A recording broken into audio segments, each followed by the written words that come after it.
now watching a clip from the Inspired by show. You can watch the full episode on our YouTube channel or listen on iTunes, Spotify, or wherever you get your podcasts. So make sure to head over there, leave us a 5-star rating if you enjoyed it, and follow the show. So tell me then, obviously, we're talking a lot about adversity and overcoming it. I see there's still a bit of a gap to the story. So you've overcome this incredible achievement, and the fact that you are sat here today even is amazing. Where did you then, in my head, get the marbles to go, do you know what, Chloe, I'm going to cycle across India? Like, where did that come from? Where's the drive or the passion for that? Well, I tried lots of things to get back to being myself. I had to go and see a lot of surgeons because obviously it was a car accident and they wanted to assess where I was. And I thought I was getting better. So I thought I was doing all the exercises and I was doing what they told me to do. And I thought, eventually I'm going to get back to where I was, exactly where I was. So about a year after that, I saw a couple of surgeons, a really big guy up in London that like no one gets to see. And they just said, you're going to be in a wheelchair at 55. And I was so shocked. I was so, 55, you're going to be in a wheelchair and there's nothing you can do about it. And I just thought, okay, I'm talking to the wrong person here. That's for normal people. That's not for me.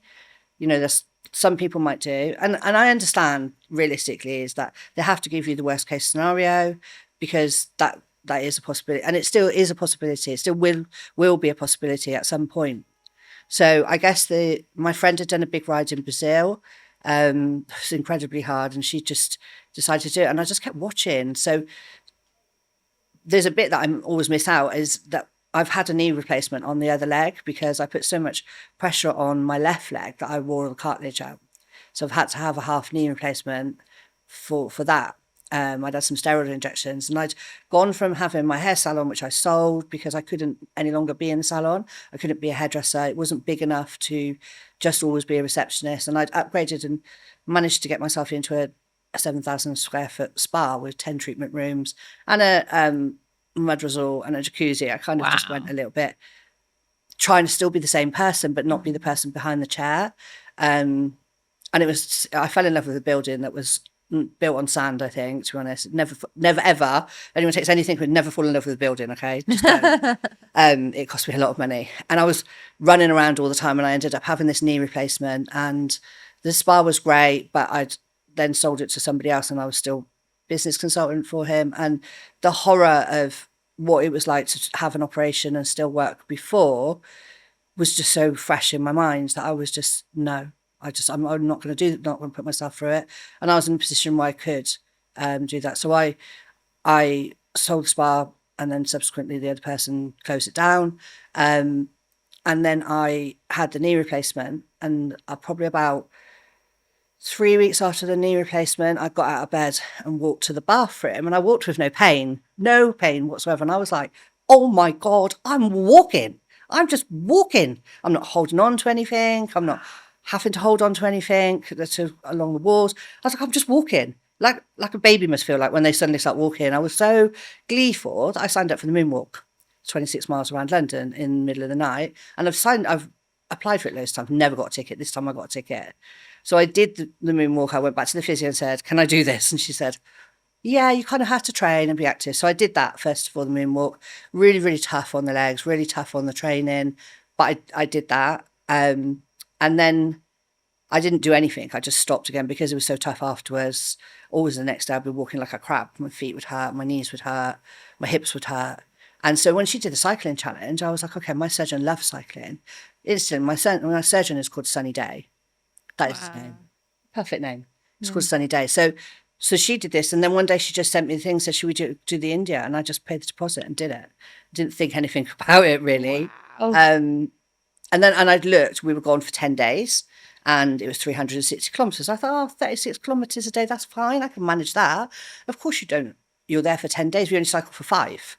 So when I really looked at the itinerary and the first day was 74 kilometres, the next day was 94, I was like, oh my God, what have I done? But we had a training schedule and I went and I saw a boxer, a lady who just started boxing. I think her name's Amy Andrews. She's amazing. And I saw her on a stage and somebody asked her, what motivated her to get up in the morning and do the hill runs. And she said, nothing at all. She said, but I know if I don't do those, when I get in the ring in 6 months' time, I'm going to get punched in the face. I'm going to be embarrassed and I'm going to lose and it'll be my fault. So that made me commit to the training. Wow. Because I was just like resonated so strongly with me. It's like, if you just put the work in, then this is possible. Yeah. And you know, there's a bus and there is the option of getting on the bus. However, as I said, my friend had done this before, and there was a lady in her 70s that was called Margaret, who the whole of the time they were in Brazil, and Brazil was really tough because it was all cliffs. Every time they came along the bus, said, "Do you want to get on the bus?" They were like, "Is Margaret on the bus?" And they say no. So then nobody could get on the bus. Fantastic. So all the time she just kept saying to me, "If you get on that bus, I'm going to call you Margaret for the rest of your life." That's a great friend. Yeah, she's a terrible friend. But, you know, that was my thing. I was like, I'm not going to get on the bus. Because if I get on I knew that if I got on the bus, then I was going to be upset with myself. And it was only because I didn't put the prep in. Yeah. So last year was a really interesting summer because I'm a bit of a party animal. I dance. If I dance, I'm in bed for 2 days afterwards, but I'll take the sacrifice.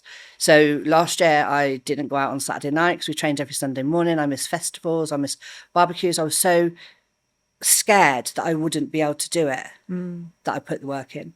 But you know what I love about that is exactly what you said. It's about the sacrifice. And I think when it comes back to setting these goals, a lot of people don't achieve goals because they're not prepared for the sacrifice. They're prepared for the result and the feeling and the amazing result, but they're not necessarily ready for the sacrifice. What would you say you've helped you get ready for that sacrifice? And do you think that having it taken away from you with the accident helped you build up that resilience to go, do you know what? I'm going to do this. I'm actually prepared to do this. I think in my heart, I believe that I'm destined for a big life and I want a big life. And that doesn't mean lots of riches, it's just a big life, lots of experiences and travel. And I'm not prepared to settle for anything less than the big life. So if something comes along that I shouldn't be able to do, I think, well, you know, Bear Grylls goes up mountains, kills himself. His was the first book I read.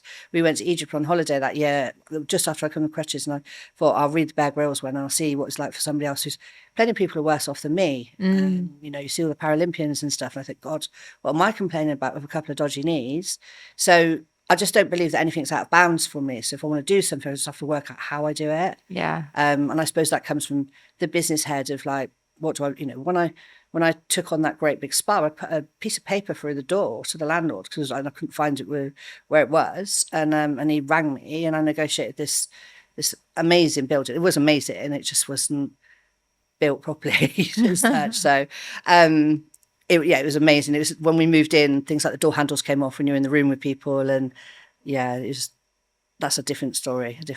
But I just didn't believe that I should be restricted. I still don't. I don't think anybody. I think anybody comes to me and says they want to do something, no matter how incredible or how big it is, I'm like, okay, so how do we do it?